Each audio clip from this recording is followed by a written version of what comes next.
নমস্কার, বই বাকুব চ্যানেলে আপনাদের স্বাগত।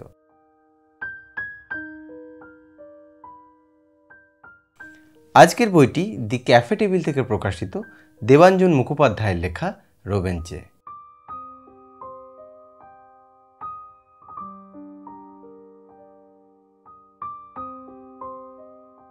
উপন্যাসের বিষয়বস্তু অনুযায়ী উপন্যাসটিকে আমরা মূলত একটি সুপারন্যাচারাল অ্যাডভেঞ্চার থ্রিলার বলতে পারি। রোবেনচে মূলত একটি জায়গা। হিমালয়ের কোলে রোবেনচেতে ছেনিয়াল রাজারা একসময় তাদের রাজধানী স্থাপন করেছিলেন। রোবেনচের কাছে গোরিং নামের একটি গ্রামে পাহাড়ের চূড়াতে তারা তাদের এই রাজধানীর একটি দুর্গ তৈরি করেন, যা পরবর্তীকালে ধ্বংস হয়ে যায়। উপন্যাসটির কেন্দ্রবিন্দু এই দুর্গটি।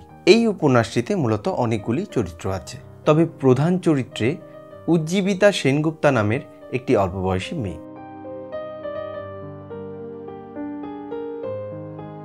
উপন্যাসটি শুরু হয় গোরিং গ্রামের বেশ কিছু অদ্ভুত অলৌকিক ঘটনা দিয়ে। উপন্যাসটিতে অনেকগুলি চরিত্র আছে, কিন্তু স্বভাবতই যেহেতু উপন্যাসের সঙ্গে এরা প্রত্যেকেই জড়িয়ে, সুতরাং বিভিন্ন ঘটনার মাধ্যমে তারা প্রত্যেকে একে অপরের সাথে মূল ঘটনায় এসে জড়িত হবে। একটি ব্যাপার এই উপন্যাসের ক্ষেত্রে না বললেই নয়, সেটি হলো দেবাঞ্জন বাবুর লেখন শৈলী এবং প্রত্যেকটি চরিত্রকে এই উপন্যাসে একটিকে আরেকটির সাথে কানেক্ট করার নিপুণতা। প্রায় 300 পাতার একটি উপন্যাস, কিন্তু পড়তে পড়তে কোথাও কিন্তু আপনি একবারের জন্য ইন্টারেস্ট হারাবেন না বা বোর হবেন না। দেবাঞ্জন বাবুর রোবেনচে পড়ে আমার বেশ ভালো লেগেছে। বইটি ক্যাফে টেবিলের বই। বইটির দাম রাখা হয়েছে 475 টাকা। বইটি পেপার ব্যাকের বই এবং বইটিতে বেশ কিছু ভালো ভালো ইলাস্ট্রেশন রয়েছে।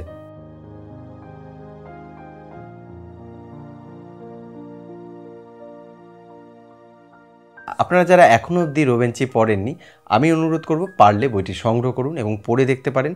আর যারা আপনারা এই বইটি পড়েছেন তারা অবশ্যই আমাকে জানাবেন যে আপনাদের রোবেনচে পড়ে কেমন লেগেছে। আজকের ভিডিওটি এই পর্যন্তই।